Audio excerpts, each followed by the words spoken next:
The phone started buzzing against my nightstand at exactly 6:04 a.m.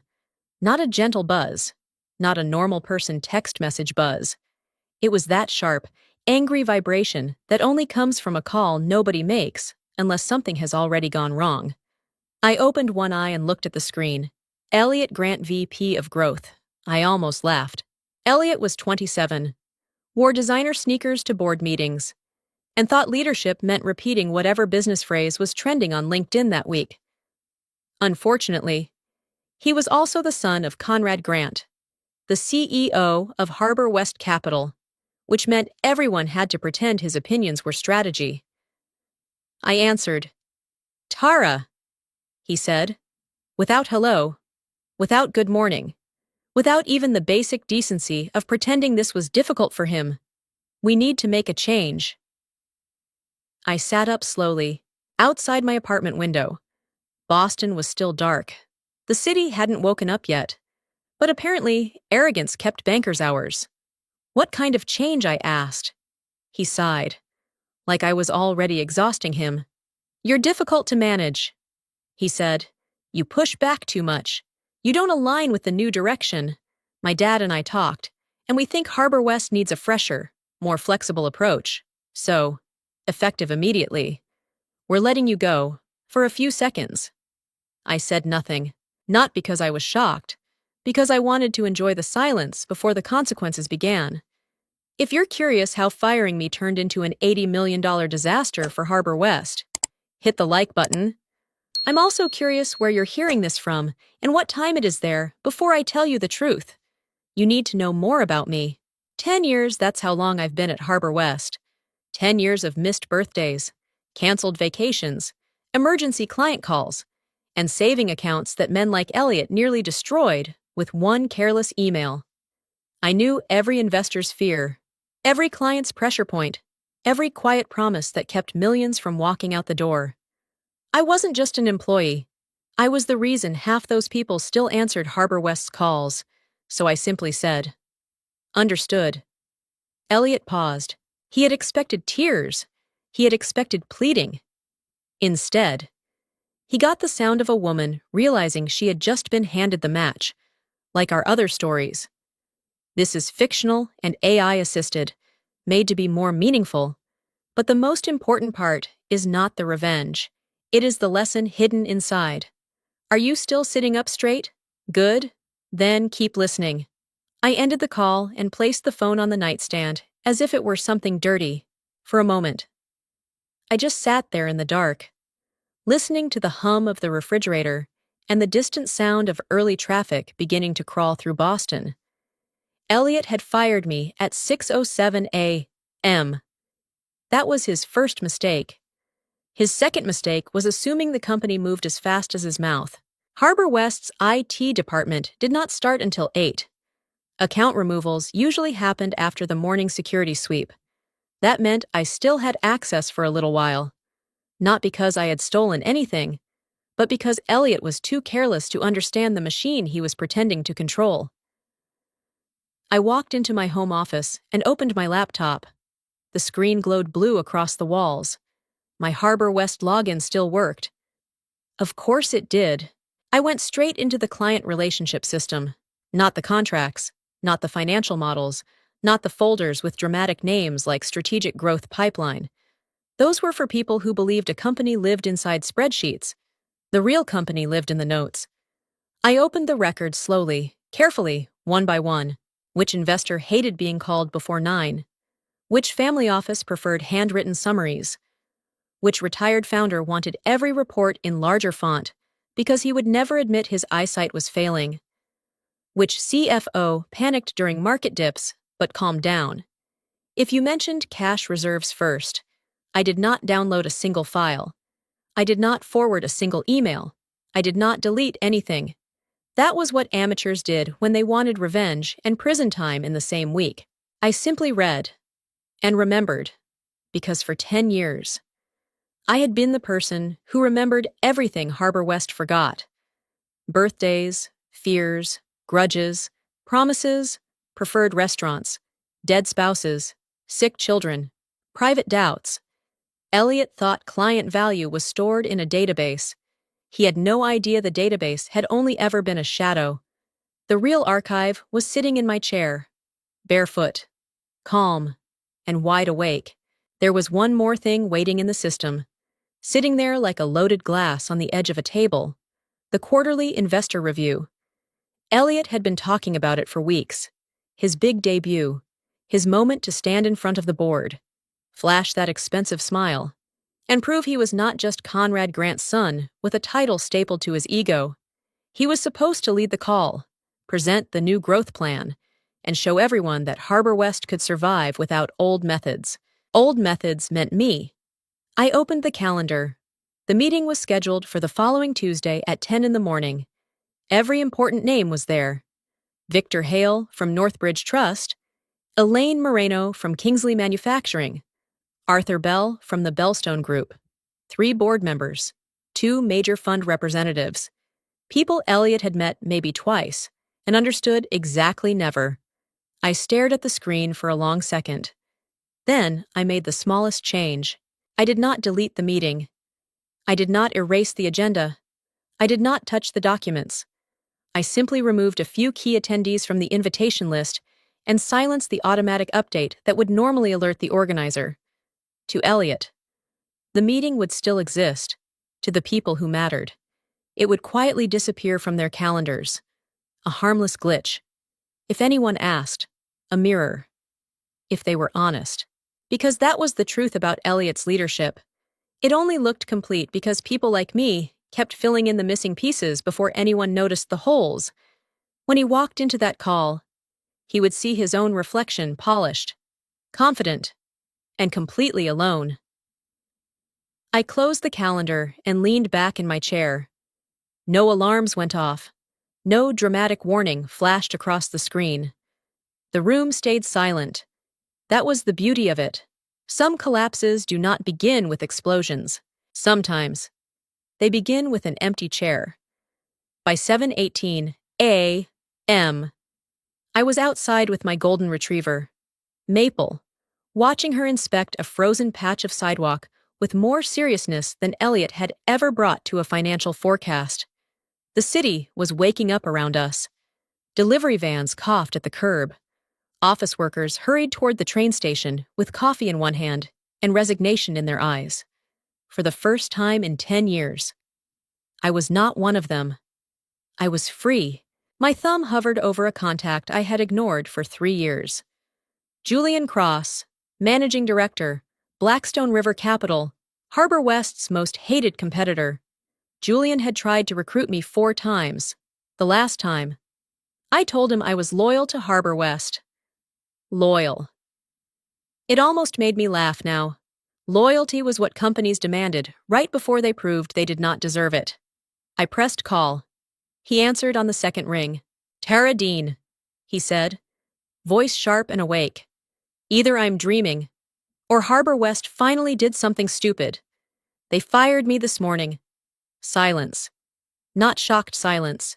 Interested silence. The kind a hunter makes when the forest suddenly moves. Who, he asked.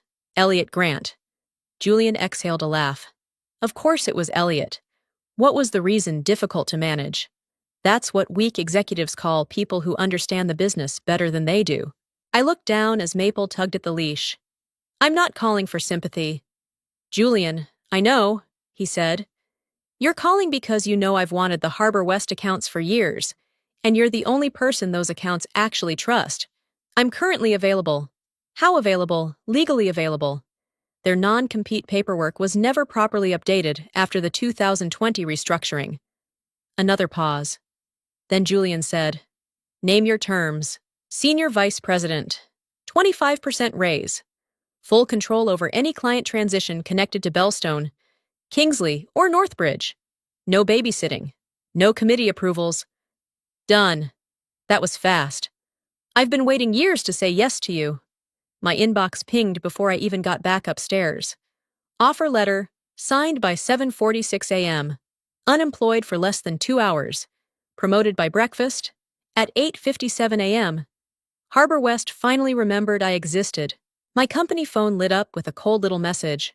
Remote wipe initiated. Device will reset in 60 seconds. I watched the screen go black without emotion. 10 years of emails, call logs, internal chats, client histories, all erased by a system that believed memory lived in hardware. It was almost sweet. They thought wiping a phone was the same thing as wiping me out. I set the dead device beside my coffee mug and picked up my personal phone. The one Elliot did not own. The one Harbor West had never paid for. The one I had just used to sign an offer letter with their most dangerous competitor. Then I opened LinkedIn. I did not write an angry post. Angry posts were for people who still wanted permission to be heard. I did not need permission. I needed visibility. So I typed carefully, after 10 unforgettable years. My chapter at Harbor West Capital has come to an end. I am grateful for the relationships built, the challenges overcome, and the clients who trusted me through every market storm.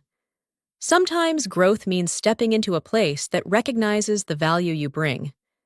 I am excited to announce that I have accepted the role of Senior Vice President at Blackstone River Capital.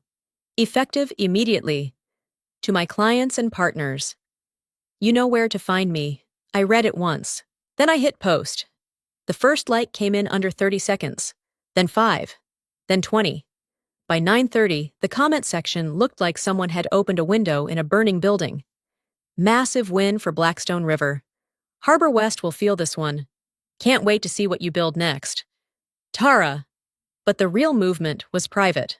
My inbox began filling with messages from investors, family offices, CFOs, and clients who had never trusted Harbor West. They had trusted my judgment, my timing, my voice on the other end of the line when numbers turned red. One message made me smile. Is this true? Should we be concerned I did not answer immediately? Panic, like coffee. Needed time to brew. If you think I went too far by announcing my move and letting my clients find me. Comment I don't support it. But if you trust me, if you believe I only took back the respect they stole from me, write I support you. I need to know who's still standing with me at 10:02 a.m. I clicked the meeting link Julian had sent me. The Blackstone River strategy call was already in progress. 12 faces filled the screen. Analysts, directors, portfolio leads, all wearing the same expression people wear when they are discussing a locked door they have been trying to open for years. Julian was mid-sentence. Our main problem with Harbor West has always been access, he said. Their client relationship lead controls the room. Bellstone won't take cold calls. Kingsley routes everything through her. Northbridge barely responds unless she is copied. Then he looked at his screen and smiled. Perfect timing. Every face turned still. I adjusted my camera and leaned forward. Good morning, I said. Sorry I'm late. The commute from my kitchen to my office was brutal. No one laughed at first. They were too busy recognizing me. I saw it happen in real time. Confusion, then recognition. Then the quiet calculation of people realizing the wall they had been trying to climb had just walked through their front door and asked for a badge. Julian folded his hands. Everyone, meet Tara Dean, our new Senior Vice President of Client Relations. A woman from Portfolio Strategy blinked twice. Tara Dean from Harbor West formerly, I said. Julian's grin widened. We were discussing how to bypass Harbor West's relationship manager. I unmuted myself again. You don't need to bypass her anymore. The room went silent, because I'm her. That landed exactly the way I wanted it to. Not loud, not dramatic, just heavy. For years. Blackstone River had tried to win accounts Harbor West only kept, because I knew how to keep them calm. I knew who needed numbers first, who needed reassurance first, who hated surprises, and who would leave the second they felt ignored. Now that knowledge sat on Blackstone River's side of the table. Julian leaned back like a man watching a locked vault open by itself. So, he said, where do we start? I glanced at the clock. Bellstone hates being called before lunch. I said, Kingsley needs a clean transition plan. Northbridge needs confidence. Then I smiled. Let's give them all 3. By noon.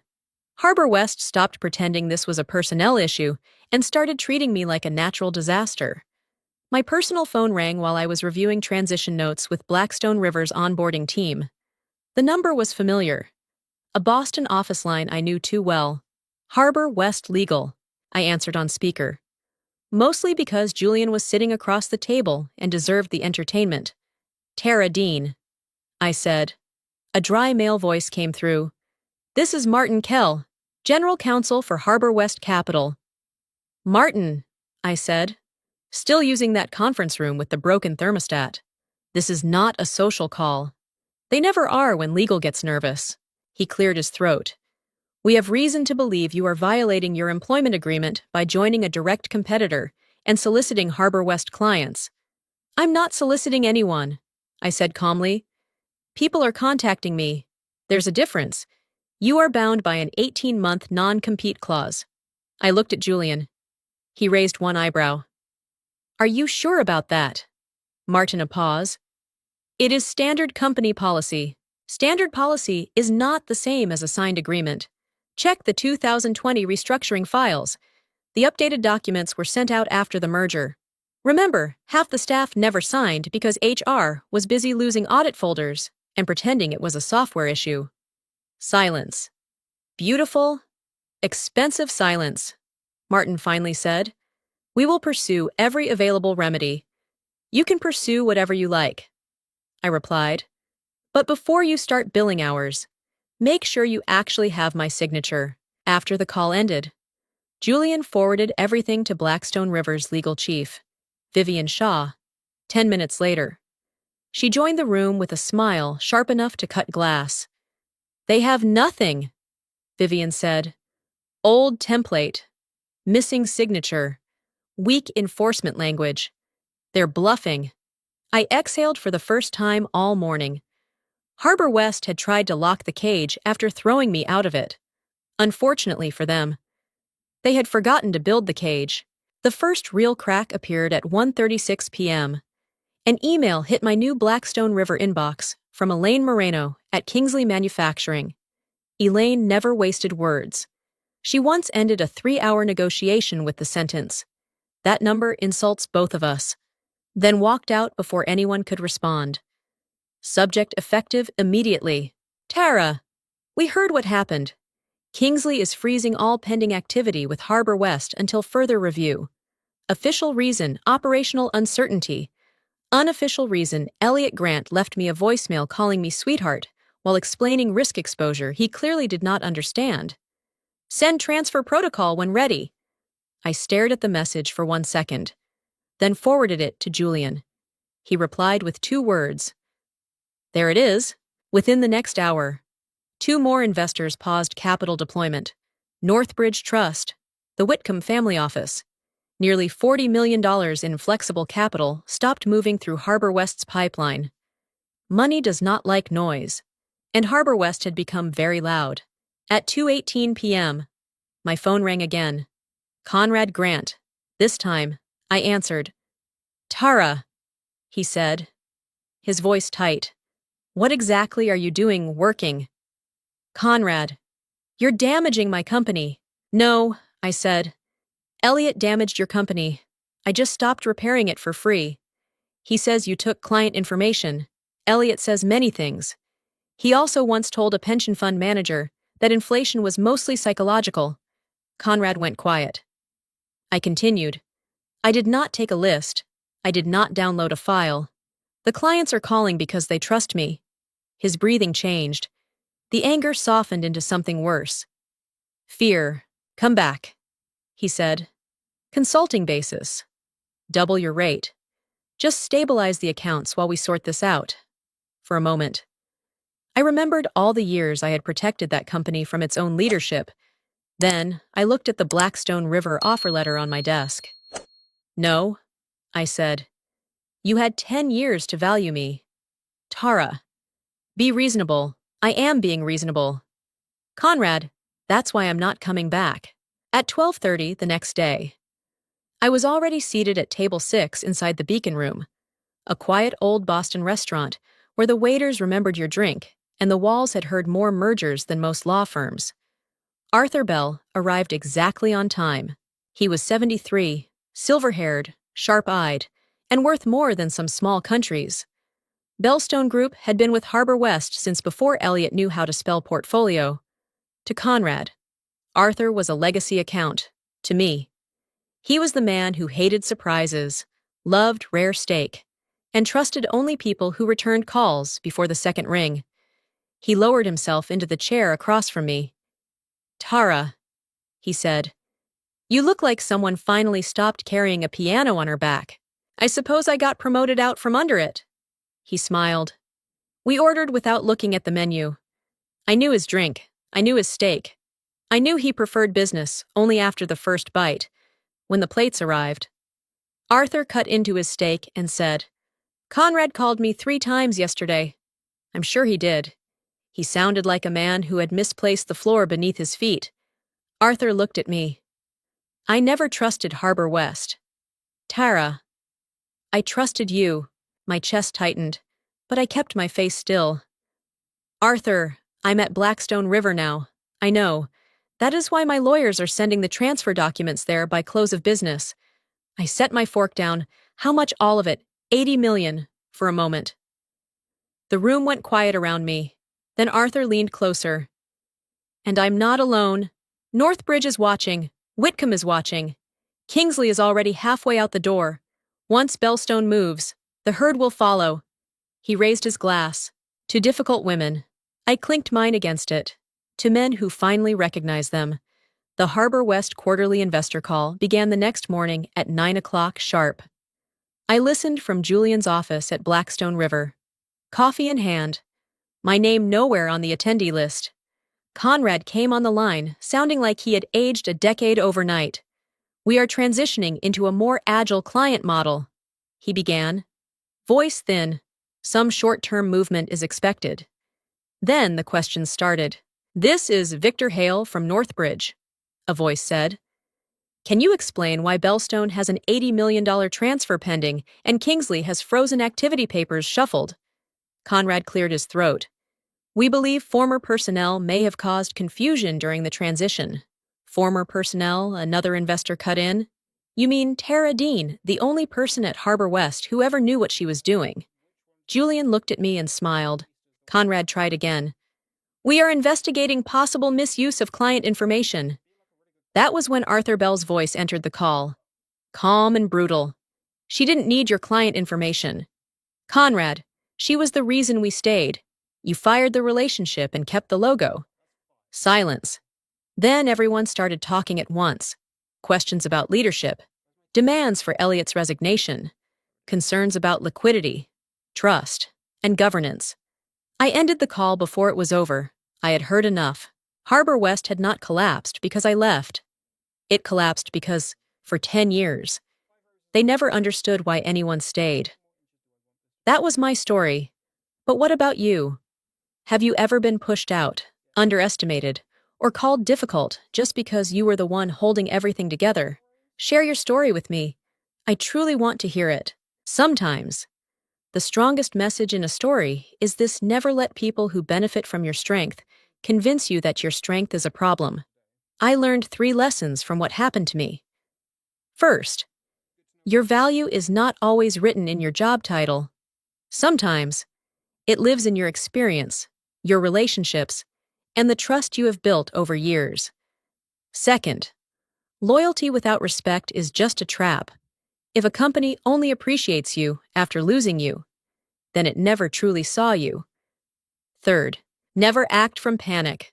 Stay calm, stay smart, and let your competence speak louder than their accusations.